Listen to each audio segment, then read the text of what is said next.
പിതാവിൻ്റെയും പുത്രൻ്റെയും പരിശുദ്ധാത്മാവിൻ്റെയും നാമത്തിൽ ആമേൻ.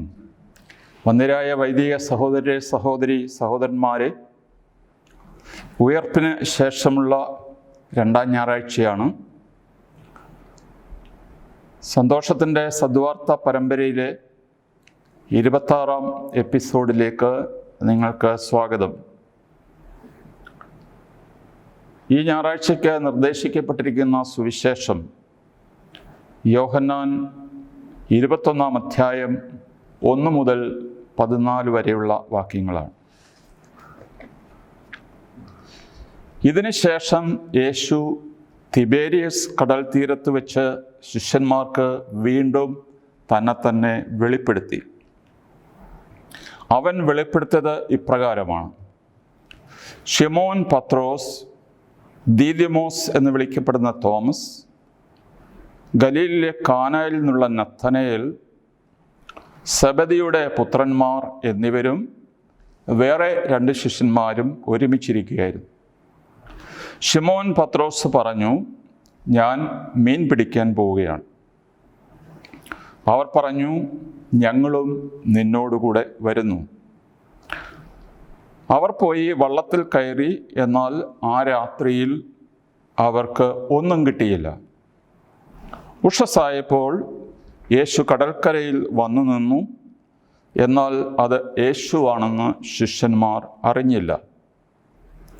യേശു അവരോട് ചോദിച്ചു, കുഞ്ഞുങ്ങളെ, നിങ്ങളുടെ അടുക്കൽ മീൻ വല്ലതുമുണ്ടോ?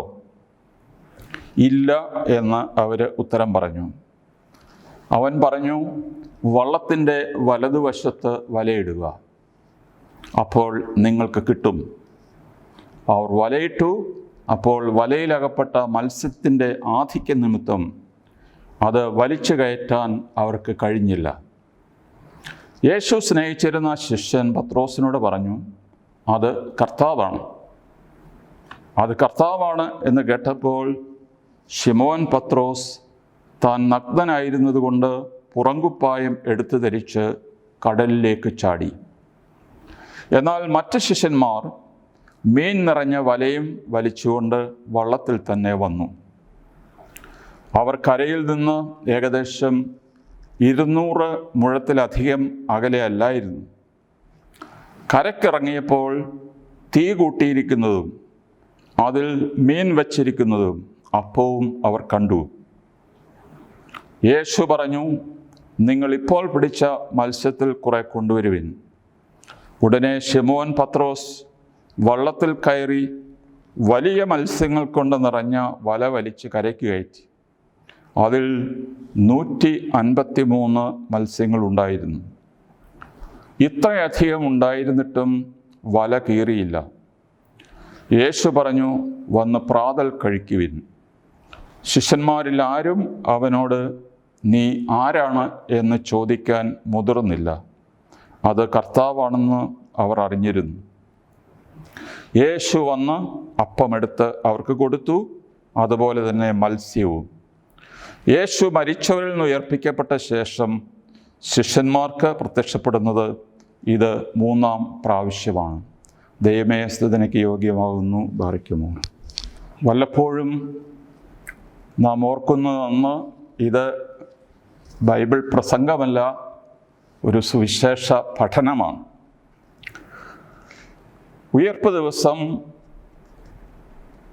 യേശു സ്ത്രീകൾ വഴി ശിഷ്യന്മാർക്ക് ഒരു നിർദ്ദേശം കൊടുത്തു.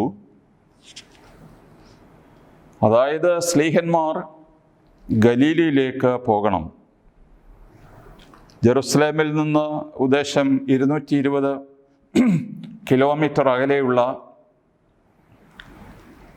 ഗലീലി തടാക തീരത്തേക്ക് പോകണം എന്നാണ് അവർക്ക് നിർദ്ദേശം കൊടുത്തത്. എന്തുകൊണ്ടായിരിക്കാം യേശു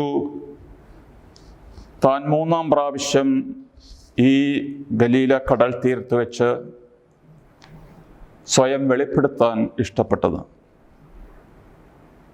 ഒന്ന്,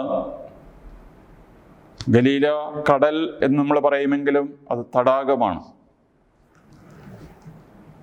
ഏതാണ്ട് 26 കിലോമീറ്റർ നീളവും ഏറ്റവും വീതി കൂടിയ ഭാഗത്ത് 16 കിലോമീറ്ററുമുള്ള ഒരുമാതിരി വലിപ്പമുള്ള ഒരു തടാകം. ഈ തടാകത്തിൻ്റെ തീരത്തായിരുന്നു യേശുവിൻ്റെ പരസ്യ ജീവിതം കൂടുതലും അരങ്ങേറിയത്. അതിൻ്റെ തീരത്ത് വെച്ചാണ് യേശു ശിഷ്യരെ വിളിച്ചത്. യേശു വെള്ളത്തിന്മേൽ നടന്നത് ഈ തടാകത്തിലാണ്. 2 പ്രാവശ്യം അത്ഭുതകരമായ മീൻപിടുത്തം സുവിശേഷകർ രേഖപ്പെടുത്തി. ലൂക്ക 5-ലും യോഹന്നാൻ 21-ലും. ഈ കടലിനെയാണ് യേശു ശാന്തമാക്കിയത്. ഇതിൻ്റെ തീരത്തിരുന്നാണ് യേശു ആയിരങ്ങളെ പഠിപ്പിച്ചത്. ഉദാഹരണം, മലയിലെ പ്രസംഗം. അതിൻ്റെ തീരത്ത് വെച്ചാണ് യേശു അത്ഭുതകരമായി അപ്പം വർദ്ധിപ്പിച്ചതും 5000 പേരെ തീറ്റിയതും. അവിടെ വെച്ചാണ് പത്രോസിന് സഭയെ മേയ്ക്കുവാൻ അധികാരം കൊടുത്തത്. അവസാനമായി, നിങ്ങൾ ലോകമെങ്ങും പോയി എൻ്റെ സുവിശേഷം അറിയിക്കണം എന്നുള്ള മിഷൻ മാൻഡേറ്റ്, യേശുവിൻ്റെ സാർവത്രിക കൽപ്പന ഈ തീരത്ത് വെച്ചാണ് നൽകപ്പെടുക. ഒരു കാര്യം കൂടി ഓർക്കുക, ഗലീല എന്ന് പറയുന്ന സ്ഥലം പുറജാതികളുടെ ഭൂരിപക്ഷമുള്ള ഒരു പ്രദേശമായി. അതിനാൽ പലപ്പോഴും പഴയ കൃതികളിൽ വെറും ഗാലിലി എന്നല്ല, ഗാലിലി ഓഫ് ജെൻറ്റൈൽസ്, പുറജാതികളുടെ ഗലീലയ എന്നാണ് വിളിച്ചത്. അതുകൊണ്ട് യഹൂദ മതത്തിൻ്റെ കേന്ദ്രമായിരുന്ന ജെറുസലേമിൽ നിന്ന് വളരെ ദൂരെ പുറജാതികൾ അധിവസിച്ചിരുന്ന ഒരു പ്രദേശത്ത് ചെന്നിട്ടാണ് യേശു ശിഷ്യന്മാർക്ക് അധികാരം കൊടുത്ത് അവരെ ലോകത്തിൻ്റെ വ്യത്യസ്ത ഭാഗങ്ങളിലേക്ക് അയക്കുന്നത്. അടുത്ത നമ്മുടെ ചോദ്യം, യേശു പ്രത്യക്ഷപ്പെടുകയാണോ ചെയ്തത്? യേശു സ്വയം വെളിപ്പെടുത്തുകയാണോ ചെയ്തത്? പ്രത്യക്ഷവും അപ്പിയറൻസും റെവലേഷനുമായി വ്യത്യാസമുണ്ട്.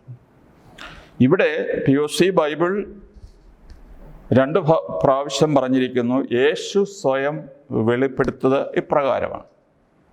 അതുകൊണ്ട് അതൊരു റെവലേഷനാണ്, വെളിപാടാണ്. അടുത്ത ഒരു വിഷയം, ദൈവരാജ്യം. ഈ യേശുവിൻ്റെ പ്രത്യക്ഷങ്ങളെല്ലാം നടക്കുന്നത് ഭക്ഷണവുമായിട്ട് ബന്ധപ്പെട്ടാണ്. നമുക്കറിയാം, ദൈവരാജ്യത്തെ യേശു വിരുന്നിനോടാണ് ഉപമിച്ചിരിക്കുന്നത്. യേശു ശിഷ്യന്മാർക്ക് പ്രത്യക്ഷപ്പെട്ട ആദ്യത്തെ പ്രാവശ്യം താൻ ഭൂതമല്ല, യഥാർത്ഥ മനുഷ്യനാണെന്ന് തെളിയിക്കാൻ വേണ്ടി യേശു ചോദിച്ചു, നിങ്ങളുടെ കയ്യിൽ ഭക്ഷിക്കാൻ വല്ലതുമുണ്ടോ? അവരുടെ കയ്യിൽ അധികമൊന്നുമില്ലായിരുന്നു. ഒരു കഷണം വറുത്ത മീൻ മാത്രം അവന് കൊടുത്തു. അവരുടെ മുമ്പിൽ വെച്ച് അവനത് ഭക്ഷിച്ചു എന്ന് നാം വായിക്കും. എമ്മൗസിലേക്ക് പോയ 2 ശിഷ്യന്മാർ യേശുവിനെ നിർബന്ധിച്ചു, നാഥ, നേരം സന്ധ്യയായി, ഞങ്ങളോടൊത്ത് കയറി താമസിക്കുക. അവൻ അവരോടൊപ്പം അത്താഴത്തിന് കയറി ഭക്ഷണം മുറിച്ച് കൊടുക്കുമ്പോഴാണ് അവരുടെ കണ്ണുകൾ തെളിയുന്നത്. ഇവിടെ യേശു വീണ്ടും അവർക്ക് പ്രത്യക്ഷപ്പെടുമ്പോഴും അവർ ഭക്ഷണത്തിനിരിക്കുമ്പോൾ എന്ന് പറഞ്ഞിട്ടാണ് ബാക്കി കാര്യങ്ങൾ പറയുന്നത്. ഇപ്പോൾ നാം വായിച്ചു കേട്ട യോഹന്നാൻ്റെ 21-ൽ യേശുവിൻ്റെ ലാസ്റ്റ് സപ്പർ എന്ന് നമ്മൾ സാധാരണ വിളിക്കാറുള്ളതുപോലെ യേശുവിൻ്റെ ലാസ്റ്റ് ബ്രേക്ക്ഫാസ്റ്റ്, പ്രഭാത ഭക്ഷണം ഈ കടൽ തീരത്ത് വെച്ച് കഴിക്കുക. അപ്പോൾ ഭക്ഷണം എന്ന് പറഞ്ഞാൽ കമ്മ്യൂണിയൻ, കൂട്ടായ്മ, സംസർഗം എന്നൊക്കെ അർത്ഥമുണ്ട്. വെറും വിശക്കുമ്പോൾ എന്തെങ്കിലും അകത്താക്കുക എന്നുള്ളതിനപ്പുറം ഭക്ഷണം ഒരു ഡിവൈൻ ആക്റ്റാണ്. അത് ദൈവബന്ധത്തിലേക്കും മനുഷ്യ ബന്ധത്തിലേക്കും നമ്മളെ കൊണ്ടുവരുന്നു. അതുകൊണ്ടാണ് നമ്മുടെ പള്ളികളിലൊക്കെ വല്ലപ്പോഴുമെങ്കിലും ഒരു വർഷം 2 വട്ടമെങ്കിലും സമൂഹ ഭക്ഷണം ഉണ്ടായിരിക്കണം എന്ന് നിർദ്ദേശിക്കുന്നത്. കാരണം മനുഷ്യൻ ഒരുമിച്ചിരുന്ന് ഭക്ഷിക്കുമ്പോൾ അവരുടെ ഹൃദയങ്ങൾ അടുക്കുന്നു എന്നുള്ളതാണ് വാസ്തവം. വെളിപാട് പുസ്തകം 3-ാം അധ്യായം 20-ാം വാക്യം യേശു ഇങ്ങനെ പറയുന്നു, ഇതാ ഞാൻ വാതിലിൽ മുട്ടുന്നു, ആരെങ്കിലും എൻ്റെ സ്വരം കേട്ട് വാതിൽ തുറന്നു തന്നാൽ ഞാൻ അവൻ്റെ അടുത്തേക്ക് വരും, ഞങ്ങൾ ഒരുമിച്ച് ഭക്ഷിക്കുകയും ചെയ്യും.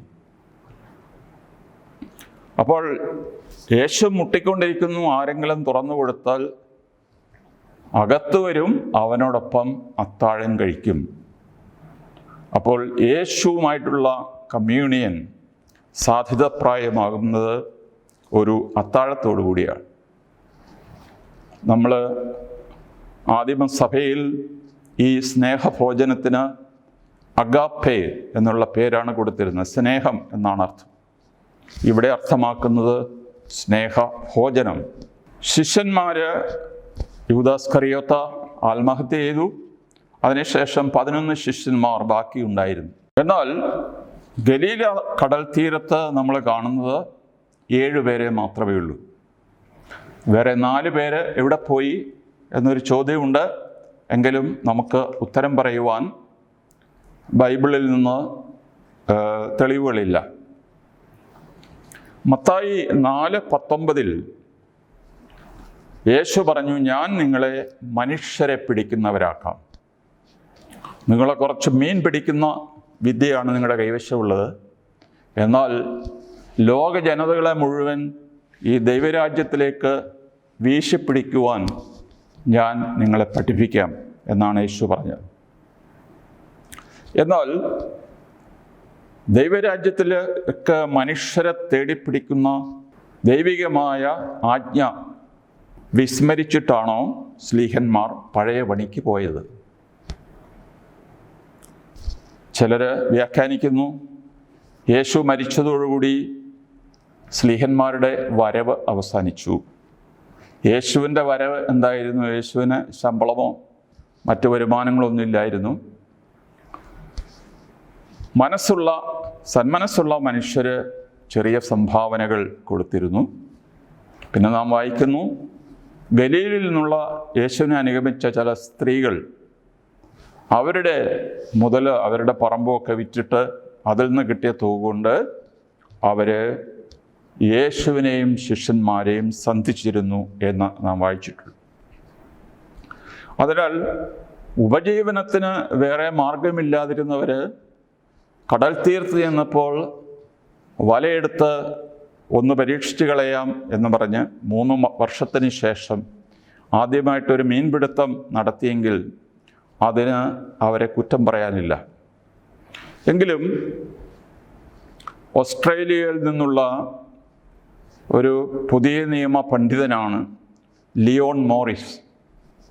അദ്ദേഹം ഈ വേദഭാഗം കമൻ്റ് ചെയ്തപ്പോൾ ഇങ്ങനെ എഴുതി, The disciples give the impression of people without purpose in life. ഈ ശിഷ്യന്മാർ എന്തുകൊണ്ട് പഴയ പണിക്ക് പോയി എന്ന് നമുക്ക് കൃത്യമായ ഉത്തരമില്ല എങ്കിൽ പോലും they give the general impression that they are without a purpose.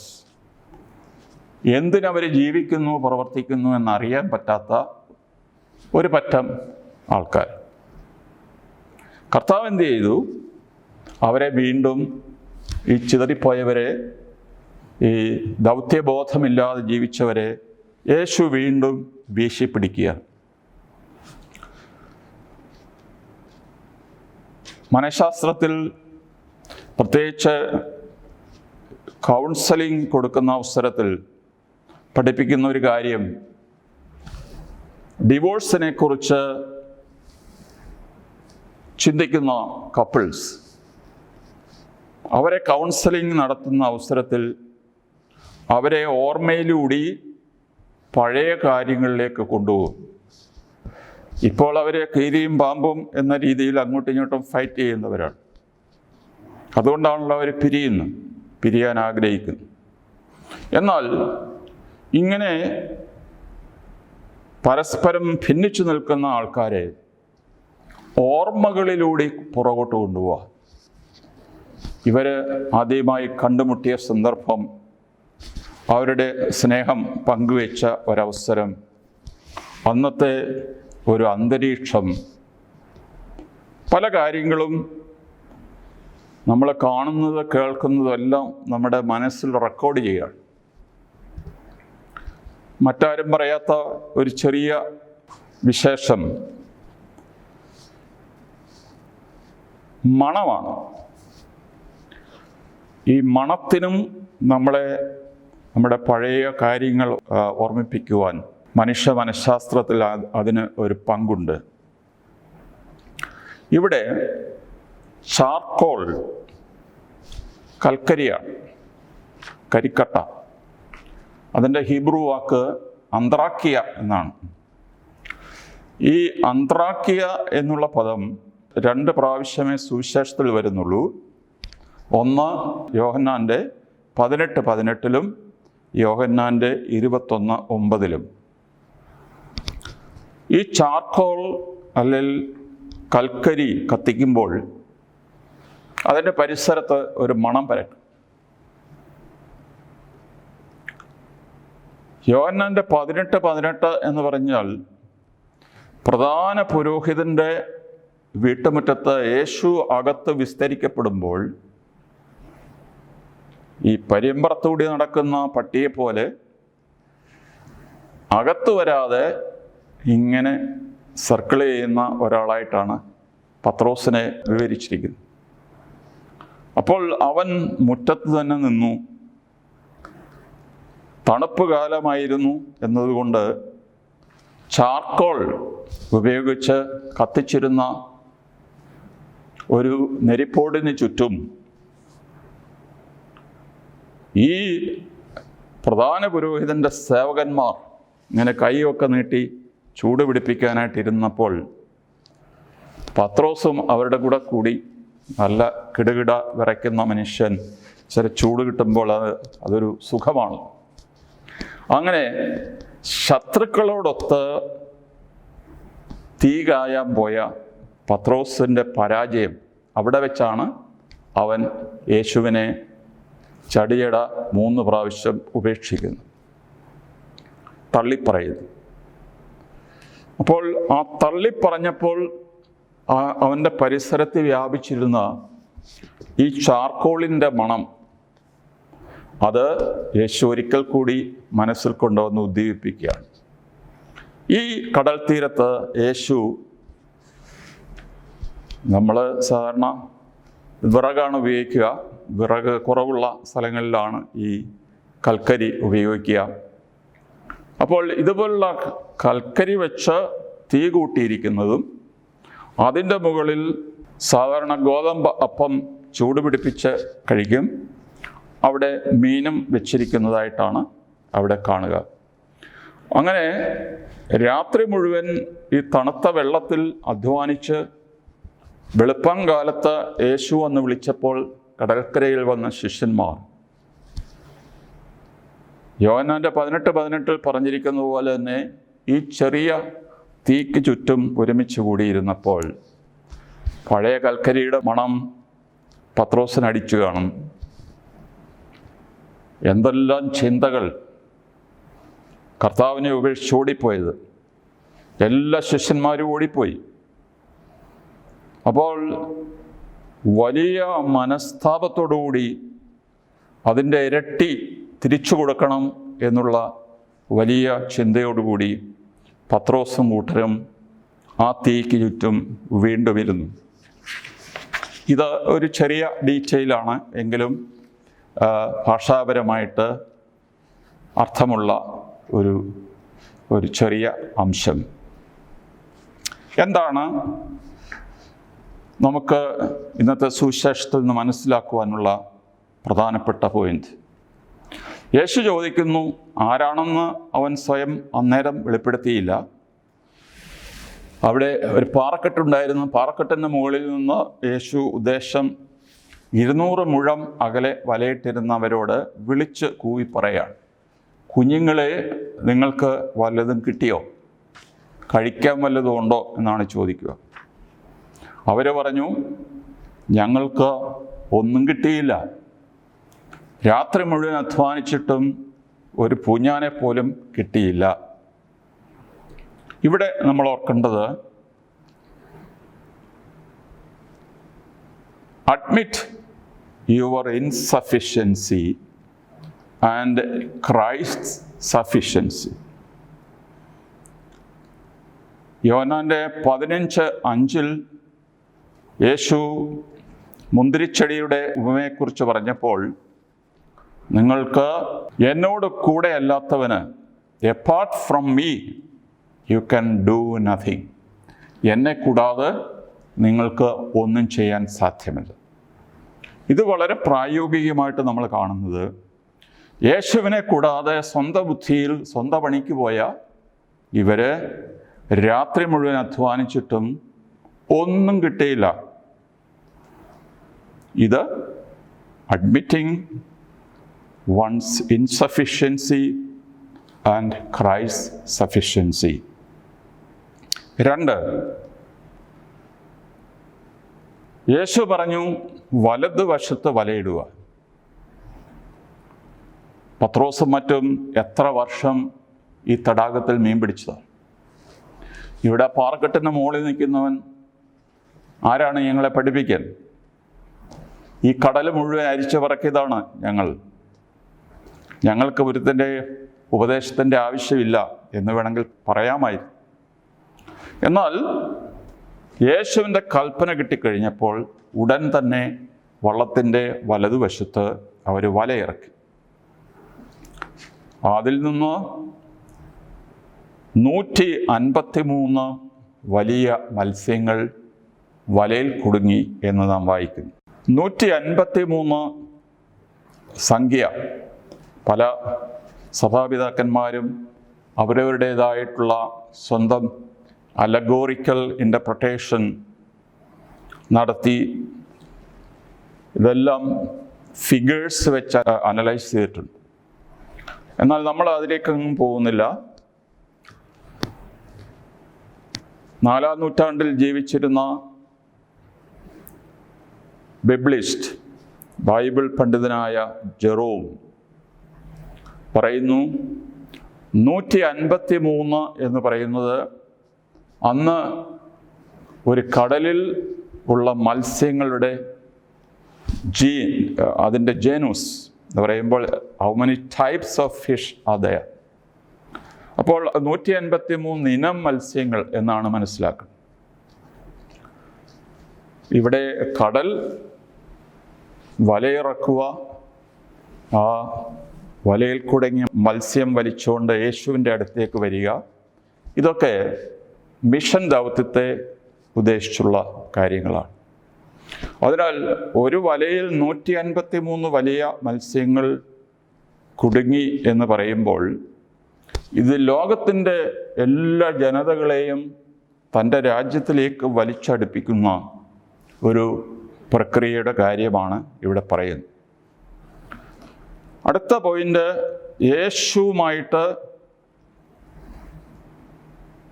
ഫെലോഷിപ്പിൽ സംസർഗത്തിലാകാതെ നമുക്ക് ജീവിതത്തിൽ പുരോഗതി ഉണ്ടാവില്ല.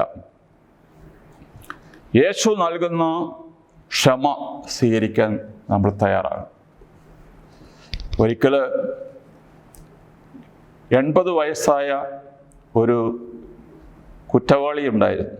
അയാൾ പലരെ കൊന്ന ശേഷം ജയിലിൽ ഓരോ കൊലയ്ക്കും ഇത്ര വർഷം വെച്ച്. അപ്പോൾ അദ്ദേഹത്തിൻ്റെ പ്രായം മാനിച്ചുകൊണ്ട് ആ സ്ഥലത്തെ ഗവർണർ ഒരു കൽപ്പന പുറപ്പെടുവിച്ചു. ഈ കുറ്റവാളിക്ക് 80 വയസ്സായല്ലോ, അയാളെ വെറുതെ വിട്ടേക്കാൻ പറഞ്ഞു. പക്ഷേ ഈ വയസ്സൻ പറഞ്ഞു, ഞാൻ പോകുന്നില്ല, നിങ്ങൾ എന്നെ സ്വതന്ത്രനാക്കി വിട്ടാലും ഞാൻ ജയിലിൽ നിന്ന് പോകത്തില്ല.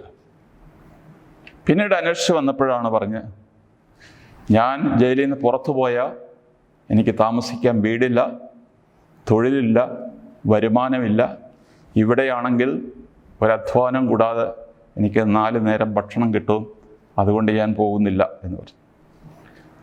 അപ്പോൾ 80 വയസ്സായൊരു മനുഷ്യനെ വെറുതെ വിടാം എന്ന് ഗവർണർ പറഞ്ഞിട്ട് അയാൾ പറഞ്ഞു, എനിക്കതിൻ്റെ ആവശ്യമില്ല എന്ന് പറഞ്ഞതുപോലെ കർത്താവ് നിരുപാധികം നമ്മളോട് ക്ഷമിക്കാമെന്ന് പറഞ്ഞിട്ടും ആ ക്ഷമയുടെ ആവശ്യം എനിക്കില്ല എന്ന് വേണമെങ്കിൽ പറഞ്ഞ ഒരാൾക്ക് അത് വേണ്ടാന്ന് വെക്കാം. യേശു അവരോട് പറഞ്ഞു, കുഞ്ഞുങ്ങളെ വരിക. He invited them. Accept the hospitality. യേശു അന്ത്യത്താഴത്തിൻ്റെ മുമ്പായിട്ട് ശ്ലീഹന്മാരുടെ കാല് കഴുകി. ഇതൊരു സേവനത്തിൻ്റെയും താഴ്മയുടെയും സ്വയശൂന്യവൽക്കരണത്തിൻ്റെയൊക്കെ അടയാളമായി. ഇതുപോലെ യേശു ഇവിടെ വീണ്ടും ഒരു സെർവൻ്റായിട്ട്, ദാസനായിട്ട് പ്രത്യക്ഷപ്പെടുകയാണ്. അവന് ഹോസ്റ്റാണ്, അവനാണ് നമുക്ക് ആതിഥ്യമരുളുന്നത്. അവൻ സെർവൻ്റാണ്, പാചകം ചെയ്തിട്ട് നമ്മളെ ഭക്ഷണത്തിന് വിളിക്കുകയാണ്. അപ്പോൾ he's both host and servant. ഈ യേശുവിൻ്റെ ഈ വിളി നമുക്ക് വേണമെങ്കിൽ നിരസിക്കാം. ശിമോൻ പത്രോസിനെ സംബന്ധിച്ച് യേശുവിനെ ഇത്ര ഉപദ്രവിച്ച വേറൊരു വ്യക്തിയില്ല, ഇത്ര നന്ദികേട് കാണിച്ച ഒരാളില്ല. അതിനാൽ ഒരാളുടെ പൊസിഷൻ അനുസരിച്ചാണ് പാപത്തിൻ്റെ ഗൗരവം. എല്ലാ സ്ലീഹന്മാരുടെ പട്ടികയിലും ശിമോൻ പത്രോസാണ് 1-ാം സ്ഥാനത്ത്. അവനെയാണ് യേശു സഭയുടെ അടിസ്ഥാനമായി നിശ്ചയിച്ച് അവനെ പാറയാക്കി മാറ്റി. ഇതെല്ലാം കഴിഞ്ഞിട്ടും ഒരു വേലക്കാരി പെണ്ണിൻ്റെ വാക്ക് കേട്ടുകൊണ്ട്, ഞാൻ അവനെ ഒരിക്കലും അറിഞ്ഞിട്ടില്ല, നീ എന്താണ് പറയുന്നത് എനിക്കറിയത്തില്ല എന്ന് പറഞ്ഞ് ആണയിട്ട് യേശുവിനെ തള്ളി പറഞ്ഞവൻ ഇപ്പോൾ അത് യേശുവാണ് എന്ന് കേട്ടപ്പോൾ താൻ നഗ്നനായിരുന്നതുകൊണ്ട് ഒരു പുറങ്കുപ്പായം എടുത്ത് കടലിലേക്ക് എടുത്തു ചാടി, ബാക്കിയുള്ളവരെല്ലാം തുഴഞ്ഞു വരുന്ന സമയത്തിന് മുമ്പ് എനിക്ക് യേശുവിൻ്റെ അടുത്ത് ചെല്ലണം എന്ന് പറഞ്ഞ് നീന്തി ആദ്യം കരയ്ക്കെത്തുകയാണ്. ഈ ലൂക്കായുടെ സുവിശേഷം 5:8 അത്ഭുതകരമായ മീൻപിടുത്തത്തിന് ശേഷം ഇങ്ങനെ രേഖപ്പെടുത്തിയിരിക്കുന്നു, ശിമോൻ പത്രോസ് ഇത് കണ്ടപ്പോൾ യേശുവിൻ്റെ കാൽക്കൽ വീണ്, കർത്താവേ, എന്നിൽ നിന്ന് അകന്നു പോകണമേ, ഞാൻ പാപിയാണ് എന്ന് പറഞ്ഞു. അപ്പോൾ ഈ വലിയ അത്ഭുതം കണ്ടു കഴിഞ്ഞപ്പോഴാണ് യേശുവിൻ്റെ പരിശുദ്ധിയും തൻ്റെ പാപത്തെക്കുറിച്ചും പത്രോസിന് ഓർമ്മ വന്നത്. അതുകൊണ്ടാണ് കർത്താവേ, നിൻ്റെ അടുത്ത് വരാൻ ഞാൻ യോഗ്യനല്ല, അതുകൊണ്ട് നീ അകന്നു പോകണം, ഞാനതുപോലെ പാപിയാണ് എന്ന് പറഞ്ഞു. എന്നാൽ 2ാമത്തെ മീൻപിടുത്തത്തിൽ ഒരു വലിയ വ്യത്യാസം പത്രോസിൽ കാണുകയാണ്. ശിമോൻ പത്രോസ് താൻ നഗ്നനായിരുന്നതുകൊണ്ട് പുറങ്കുപ്പായം എടുത്ത് ധരിച്ച് കടലിലേക്ക് ചാടി. മറ്റ് ശിഷ്യന്മാർ 6 പേരും വരുന്നതിന് മുമ്പ് എനിക്ക് ആദ്യം യേശുവിൻ്റെ അടുത്ത് ചെല്ലണം എന്ന് പറഞ്ഞ്, ഈ പുറങ്കുപ്പായത്തോടു കൂടി എങ്ങനെയാണ് അവൻ നീന്തിയത് എന്ന് നമുക്ക് മനസ്സിലാകുന്നില്ല. എങ്കിലും പത്രോസ് എപ്പോഴും ഒരു എടുത്തുചാട്ടക്കാരനായിരുന്നു. ചിന്തിക്കുന്നതിന് മുമ്പ് തന്നെ ആക്ഷൻ വരികയാണ്. അപ്പോൾ ഇവൻ വലിയ കുറ്റബോധം മനസ്സിലുണ്ടായിരുന്നെങ്കിലും കുറ്റബോധം യഥാർത്ഥ പശ്ചാത്താപമായിട്ട് മാറി.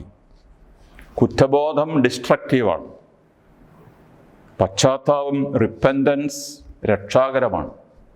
അതുകൊണ്ട് ഈ രക്ഷാകരമായ പശ്ചാത്താപത്തോടു കൂടി ഈ യേശു ഞാൻ എന്തെല്ലാം പാപം ചെയ്താലും എന്നോട് ക്ഷമിക്കും, എന്നെ പൂർണ്ണമായി വിശുദ്ധനാക്കാൻ ഈ കർത്താവിന് കഴിയും എന്നുള്ള ആ വലിയ പ്രത്യാശയിലാണ് കടലിലേക്ക്, കർത്താവിൻ്റെ അടുത്തേക്ക് ആദ്യം എത്തിച്ചേരാൻ ഈ പത്രോസ് വെമ്പുന്നത്. അതിനാൽ പത്രോസിൽ വരുന്ന വലിയ മാറ്റം അടുത്ത ഞായറാഴ്ച 3 പ്രാവശ്യം പത്രോസ് കർത്താവിനോടുള്ള സ്നേഹം വാഗ്ദാനം ചെയ്ത് കർത്താവ് ഓരോ വാഗ്ദാനത്തിന് ശേഷവും ഓരോ അധികാരം കൊടുക്കുന്നതായിട്ട് പിന്നീട് നമ്മൾ ധ്യാനിക്കും. ഈ അത്ഭുതകരമായ മീൻപിടുത്തത്തിന് ശേഷം ആദ്യം യോഹന്നാനാണ് ചാടിക്കേറി പറയുന്നത് കർത്താവാണ്. അപ്പോൾ അത്ഭുതം കണ്ടിട്ട് അത് കർത്താവാണ് എന്ന് ആദ്യം പറഞ്ഞത് യോഹന്നാൻ. എന്നാൽ യേശുവിൻ്റെ അനുകമ്പാർദ്രമായ പെരുമാറ്റം, ഇതുപോലെ പെരുമാറുന്ന ആരെയും അവർ ജീവിതത്തിൽ അനുഭവിച്ചിട്ടില്ല. കുഞ്ഞുങ്ങളെ എന്നാണ് അവരെ വിളിക്കുക. വരുക, ഞാൻ പ്രഭാത ഭക്ഷണം ഒരുക്കി നിങ്ങൾക്ക് വേണ്ടി കാത്തിരിക്കുക. സ്കൂളിൽ നിന്ന് കുഞ്ഞുങ്ങൾ വരുമ്പോൾ കാപ്പി ഒരുക്കി അമ്മ കാത്തിരിക്കുന്നത് പോലെ യേശു കരയ്ക്ക് വെളുപ്പം കാലത്ത് കാത്തിരിക്കുക. കുഞ്ഞുങ്ങളെ വരിക. അതിനാൽ അവർക്ക് കിട്ടിയ ഒരവബോധം, ഞങ്ങളുടെ ഗുരുവിനെ ഞങ്ങൾക്ക് നഷ്ടപ്പെട്ടിട്ടില്ല. കുരിശമരണത്തോടെ കബറടക്കത്തോടെ യേശു ഞങ്ങളിൽ നിന്ന് അപ്രത്യക്ഷനായില്ല. അവൻ ഹീസ് അലൈവ്, ഹീസ് ആക്റ്റീവ്. അതുകൊണ്ട് ഞങ്ങളെ അടിയന്തരാവസ്ഥയിൽ, നിസ്സഹായാവസ്ഥയിൽ സഹായിക്കാൻ ഈ യേശുവിന് ഇപ്പോഴും കഴിയും എന്നുള്ള വലിയ അവബോധത്തിലേക്ക് ശിഷ്യന്മാർ വരികയാണ്. നമ്മൾ പറഞ്ഞതുപോലെ അവർക്കിതുവരെ ഇല്ലാതിരുന്ന ഒരു എനർജി, ഭാവിയെക്കുറിച്ചുള്ള ഒരു ദർശനം അവർക്ക് കൊടുത്തിട്ട് ഈ വലിയ മിഷൻ യാത്രകൾ, തോമാസ് സ്ലീഹായും മറ്റും എത്രായിരം കിലോമീറ്റർ സഞ്ചരിച്ചിട്ടാണ് നമ്മുടെ നാട്ടിൽ എത്തിയത് എന്ന് ഓർക്കുക. എങ്ങനെ കിട്ടി ഈ വലിയ വിൽ പവർ, ഈ വലിയ എനർജി, അതുപോലെ ജീവിതത്തെക്കുറിച്ചുള്ള ഈ ദർശനം? തീർച്ചയായിട്ടും ഉദ്ധാനം ചെയ്ത കർത്താവിനെ തൊട്ടറിഞ്ഞ് അനുഭവിച്ചറിഞ്ഞ ഏറ്റുപറഞ്ഞ തോമായ്ക്ക് പിന്നെ അടങ്ങിയിരിക്കാൻ സാധിച്ചില്ല. നമ്മുടെ കോവിഡ് കാരണവും മറ്റ് അനേക കാരണങ്ങൾ മൂലവും വിശ്വാസരാഹിത്യവും മൂലം ഒരുമാതിരി ചടഞ്ഞുകൂടിയിരിക്കുന്ന നമ്മുടെ സഭയെയും ഒരു പുതിയ ദർശനം നൽകി, പുതിയ തീക്ഷ്ണത നൽകി മുമ്പോട്ട് വിടുവാൻ ഉദ്ധിതനായ കർത്താവ് നമ്മളെ സഹായിക്കട്ടെ എന്ന് പ്രാർത്ഥിക്കാം. എല്ലാവർക്കും നന്ദി. പിതാവിനും പുത്രനും പരിശുദ്ധാത്മാവിനും സ്തുതി, ആദ്യം മുതൽ എന്നേക്കും. ആമേൻ.